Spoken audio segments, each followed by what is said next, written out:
Hey friends, welcome to our podcast. I have very incredibly unique guest today. It's the first time I will be interviewing a soldier from the foreign legion fighting in Ukraine.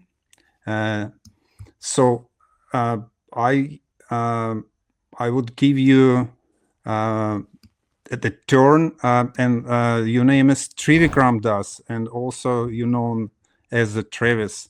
So I would call you Trivikram Prabhu. Welcome to the podcast. Thank you, Prabhu.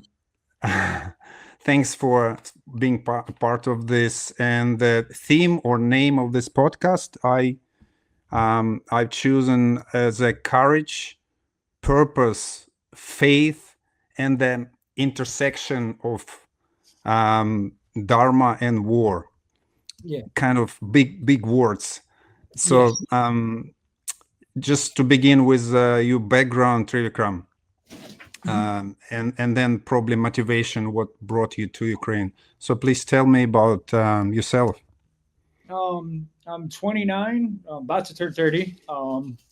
I've been, like I said, I've been a devotee for about 10 years. And so I'm of Ukrainian and Russian heritage. So I decided to come over here because even if I wasn't, it's what is right. You know, there's a terrorist state attacking people. It's just as simple as that. So in 2022, were you in the USA? No, yes, I was. I was in the USA, and I had a lot of friends that were already active in the war in the East. So, and I had a couple cousins. All of them, but one are passed now. One of them died in Hostomel, and so I have connection here. Yeah, sorry to hear about this. So you're a professional soldier, right? You're from the family of a military Yes. man. Yep. Can you tell more about this? Yeah. You being trained professionally. My stepfather was military, and then pretty much every man in my family has been military, going back many generations. As far as back as I can see. So, if not official military, they were mercenaries at one point. So, I mean, it's not very uncommon in the States. Military people be religious, right? But to become a devotee of Sri Radha Krishna is not very common. And no. you said you've been practicing for 10 years. Can you tell me about your devotional career, so to speak? Yes, I was interested in Sanatana Dharma, and I was living in California, and I met some devotees who gave me a Bhagavad Gita as it is, and pretty much that day I decided I wanted to be a devotee as I read the Bhagavad Gita because I finished it all in a day. So You finished reading Bhagavad Gita in one day. yes, like Interesting. 9 or 10 in the morning. It was close to night. It was late at night when I finished. And then you met devotees, or how you?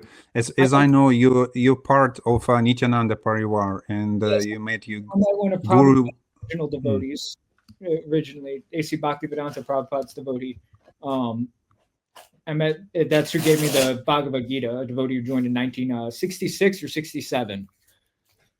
And so I was in Ishkan for a while, but I prefer where I am. So, So who is your spiritual master? Prem Gopal Goswami, Nityananda Parivar.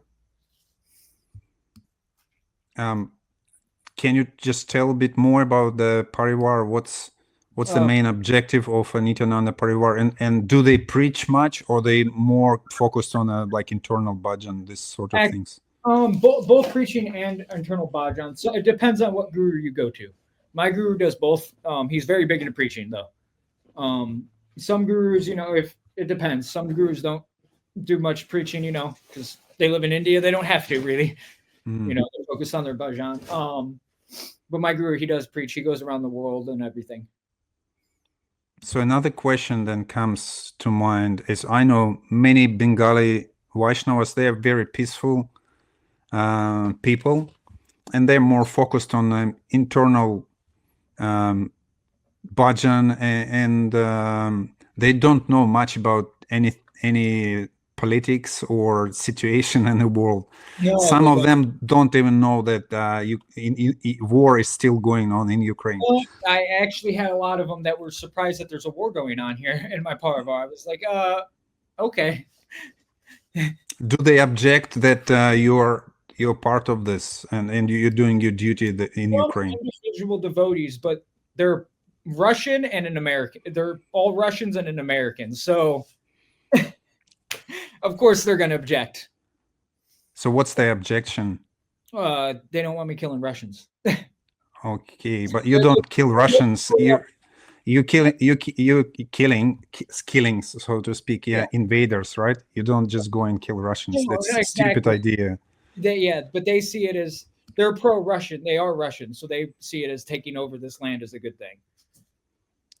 So that is actually what's happening within the Sangha. They openly say those things. Yeah, no, they open. My guru had to tell them to stop. Okay, so guru on your side, right? Yes. He's not very political, but he even said, no, it's not right to do that. Does he give you any instruction, like knowing that you are, serving as a military? Yes, he does. Okay, and what's his instruction? Just chant Harinam when I can, and have faith in Shimadev and all that. Pretty simple. You're right. Well, yes, and all that can carry. I don't know. Why is my phone? It's very simple. It's very simple for some people, but for some, it's even difficult to say this. Yes. Do you have much time? Like I know we all have sadhana, but for me, it's very hard to imagine how to find time to do sadhana, to pray, to read.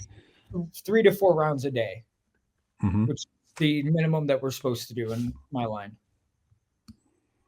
Most part of our 3 to 4 rounds minimum, increased to 64 over time. Hopefully you will win this war, and you will come back to chanting 64 rounds a day. Yes. I've done it a couple times before. So I'd like to get back to it, but don't always have the time. I do make time Sundays when I'm on rotation out of combat to go to temple at least. So which temple you have option to go? There's Ishkan. There's a couple Gaudiya Moth as well. I've been going to the Ishkan sometimes, but it's all right. It's not the best temple, but it's all right. Okay, and how about your diet? What is it easy for you to get your own food, or are you getting food for Dharma portions sent to you or not? Okay, food for Dharma. Yes, I have 2 boxes from them actually. I just got. Do you use them? Yes. What's your favorite? What's your favorite? The pea soup is actually really good. I like the pea soup. You can eat it cold and it's still good. I'll share your feedback with Food for Dharma devotees. I think they just introduced it recently, isn't it? Yes, it's pretty recent, from what I know. Do you need anything, as I can pass your message, like, do you have any special requirements for food? Or what would you like to have? I can eat everything they've sent me, so I'm happy with everything they've sent me. I really enjoy it, so I can eat pretty much everything they've sent. The only things I can't eat are shellfish, and no, I don't eat those. So, so all your like your brotherhood, all the soldiers around you, they just accept the fact you have your own religion, right? How do they react on your choice of?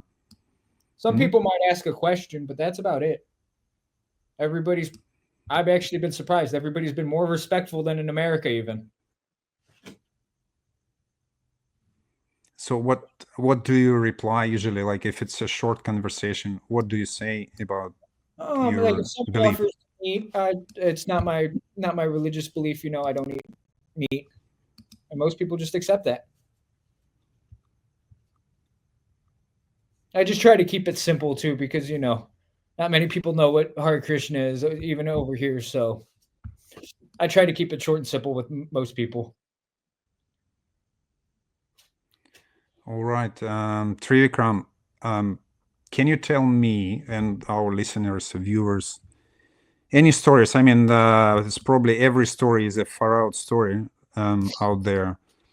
Do you have any stories which like impacted you on a large scale? I have a lot, but they're mostly just combat. So You can't tell really all the details. they're kind of gruesome. So probably not something devotees want to hear. How do you find the balance? I mean, if they're gruesome and they're heavy, and you seems very sort of jolly person, which is big surprise to me. Probably it's a quality of professional soldiers. They can switch and stay sort of on a positive side. So what helps you to be focused and be positive? I just know everybody that does die, it's Dharma. So that's their karma, and I just have to remember that at the end of the day, even when I'm upset that I lose a friend or something. If you compare now 2025 to early years, that's kind of a tough question. Are you losing you friends more often or less nowadays? Often. Definitely less often. We're doing a lot better now. We have more territory than ever. It's not the same. So there's more territory contained than ever. The forces are doing better. Everything modernized over here. The army's getting better. Zesu is improving, all that. In the light of latest happenings in the USA, how do you reconcile all this? Like I reckon it's a big switch to something not very helpful for Ukraine. Do you talk to your friends, relatives in the US? How they see this situation with US pretty much stopping the support? Most of my friends and family don't like it, obviously, because I'm over here. Most Americans do, though, so it's something I try not to focus on.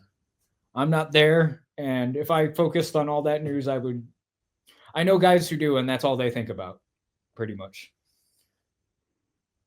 You mean guys in the US or in Ukraine? Over here in Ukraine. News about America, yeah. And like just 2 months ago, people were freaking out that there will be a ceasefire and all that, and I just didn't pay. Nothing happened, so. And the weapons are being supplied, right? As I don't know all the details. So we just offered $50 billion.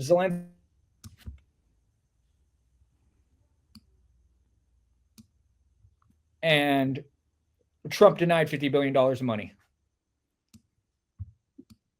He said, no, we will not take $50 billion. We will not give you a single weapon. Jeez. And that's 50 billion United States dollars they were offered.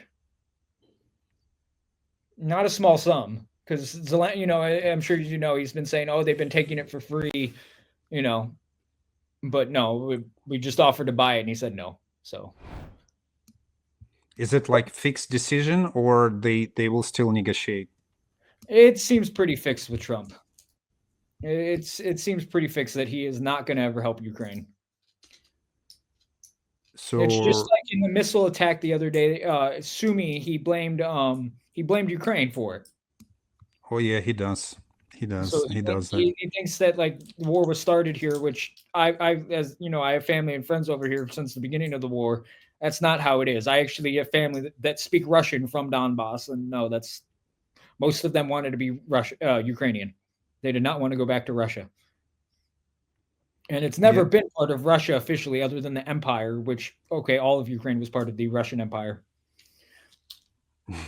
So, So do Finland was part of the Russian Empire, yes, and partially some other countries of the modern Europe. Baltic But that's a nation. history. Yeah. Yeah, it's history, and it's like saying that America is British still, or India is British still. Yeah. That's a great argument. Now, Trivikram, for you personally, for you, what would be the victory in this war?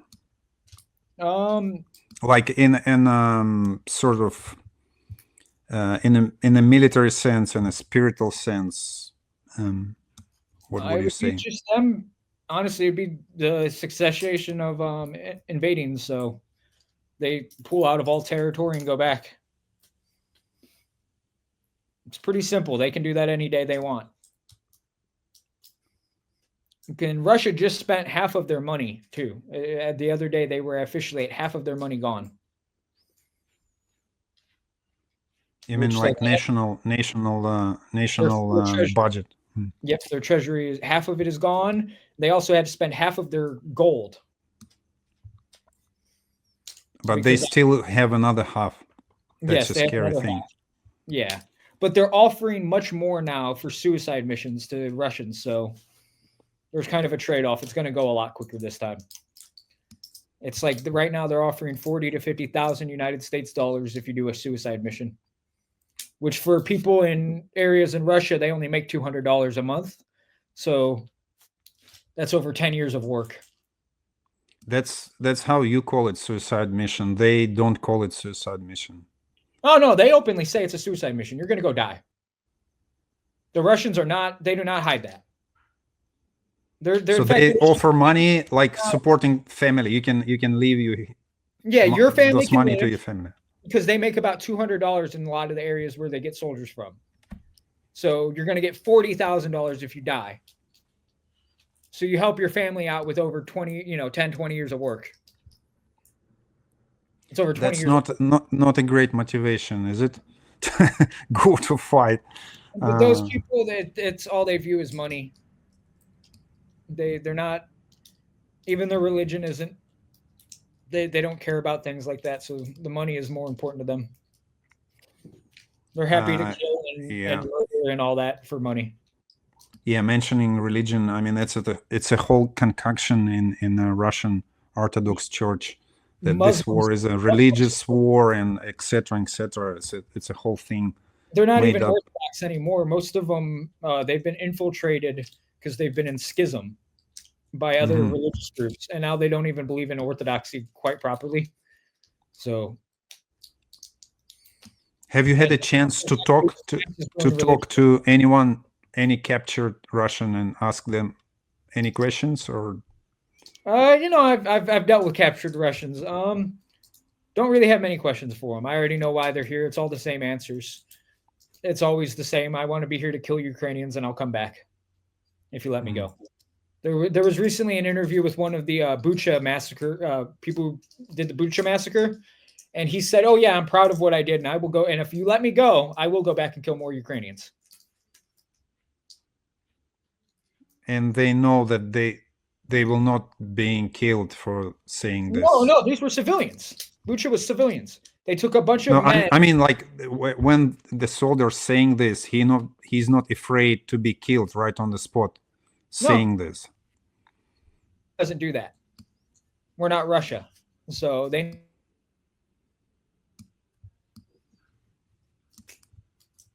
we're actually a functioning nation. We don't just kill the prisoners or. Trivikram, another question.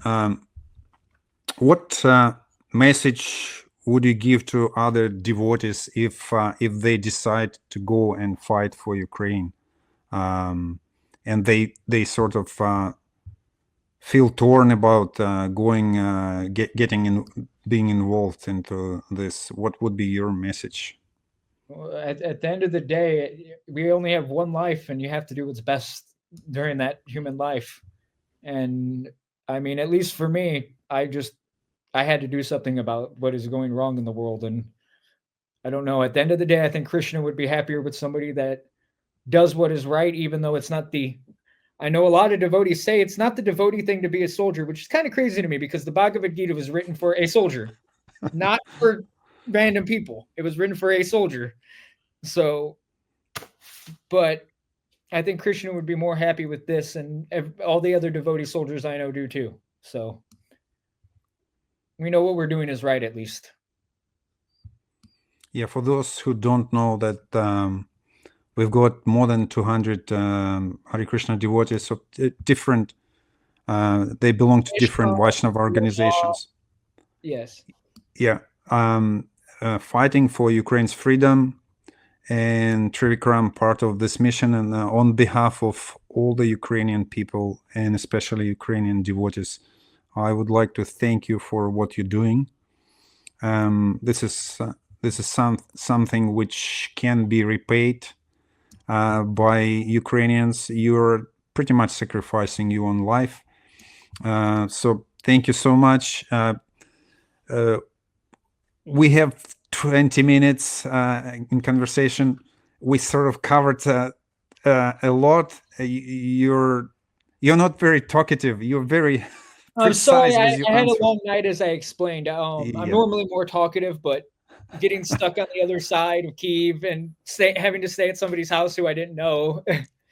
Yeah, So, that's totally fine. What I'm saying is it's just nice to meet you, and I wish many people like you would join the Foreign Legion, and the war will be over pretty much very fast.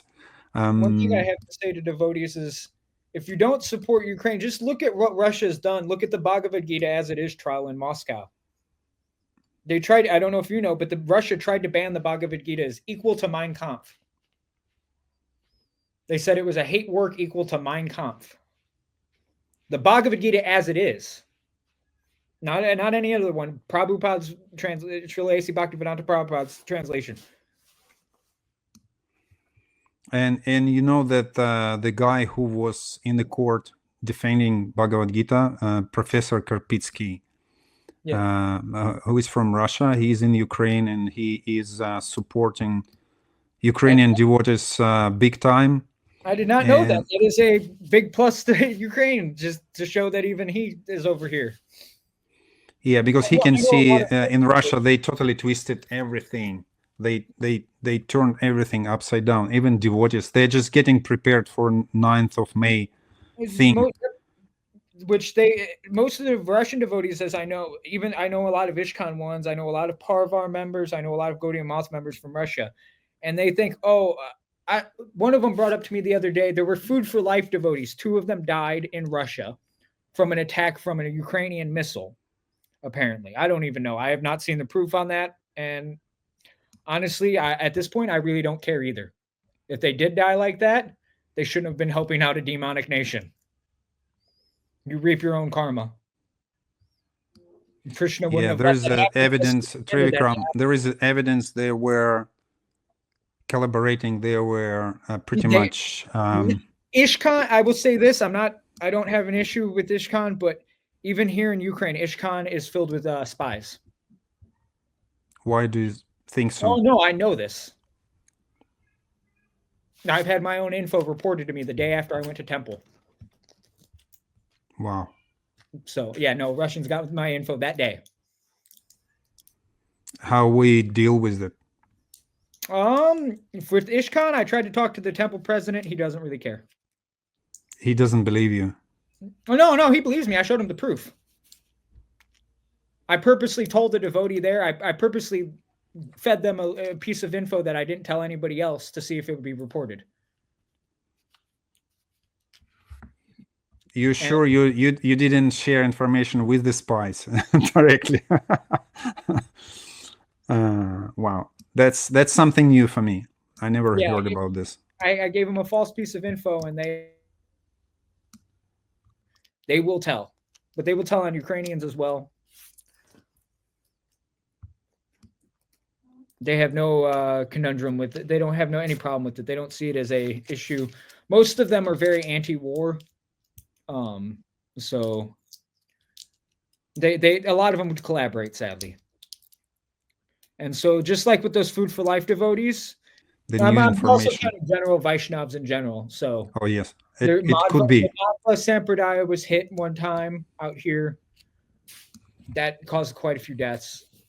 There's also a lot of deaths that don't go reported. You don't hear about. Oh yes, yeah, devotees. that's for sure. Even from Mariupol, only history will tell what's actually happened there and how many people died. Yes. And a devotee, it's not like you have a stamp, you're a devotee. There's so many people who were involved to different extent, being in touch with devotees. Yeah. Yep. So, speaking of which, we just got an air raid right now. So what do you do? Nothing. I mean, there's not much to do. I mean, if it was coming towards me, I'd go to the shelter, but doesn't look like it's at my area right now. So it's plenty of air defense. Since World War II, this is the only battle since World War II where they've had air defense like this.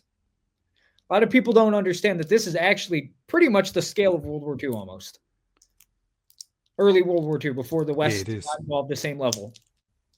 There's never been as many deaths in Europe since World War II as there have been here.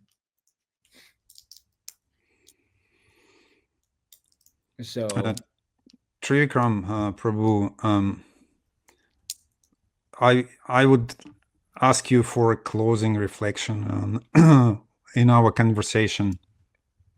It's kind of sort of made up question, but I think it could be interesting. The question is, if Lord Krishna, would be standing right in front of you right now, what would you say to Krishna?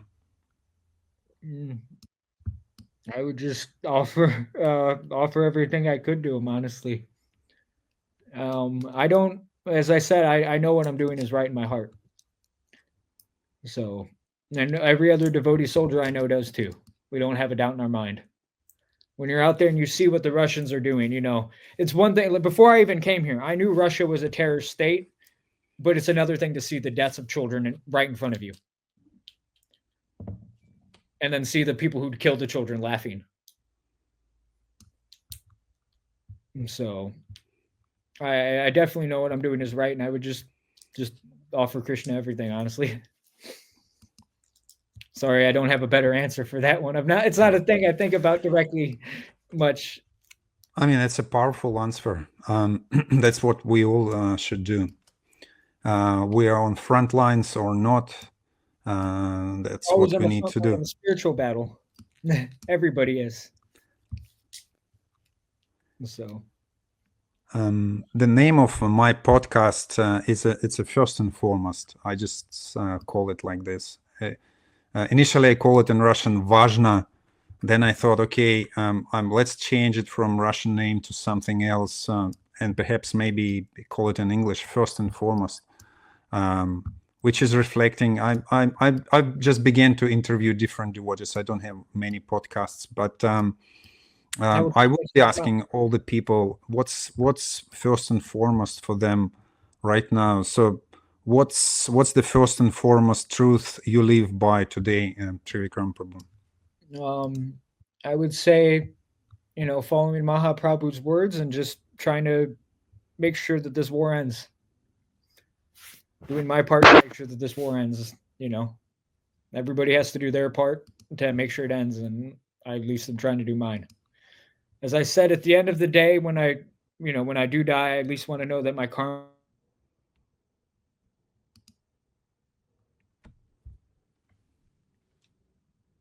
just sitting in America and,